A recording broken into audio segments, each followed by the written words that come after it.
So let me talk a little bit about a shiver minnow and how to get it to work correctly underwater, and then talk about some of the things that we're doing here at Last Mountain on this fairly sharp structure that we're fishing with these. So the key to a shiver minnow, as always, is this is a glide bait. So what you have to do is snap your rod tip pretty hard to get this bait to jump off the bottom. And that little fin down on the bottom will basically random let it shoot whichever way it's pointing, jump it out to the side, but then with your rod tip, immediately give the bait slack so that it can turn around and return to where it is. So you're gonna be jump, glide, and this bait is gonna be hopping all over down there. To get it to do that correctly, what I've come up with is a little bit of an explanation that I give to a lot of people who have never done it before.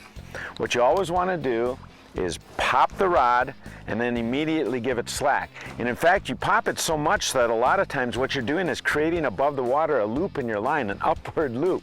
So you're kind of whipping it up and then letting it go down.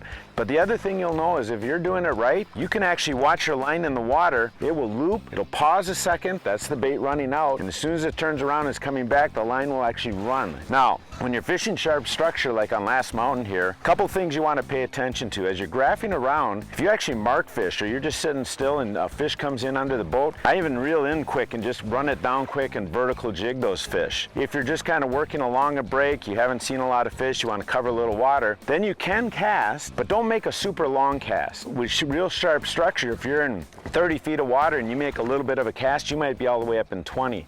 So you're working plenty of depths just by making short casts. It's a lot more efficient and you're going to cover plenty of depths of water and give you an idea where the fish are.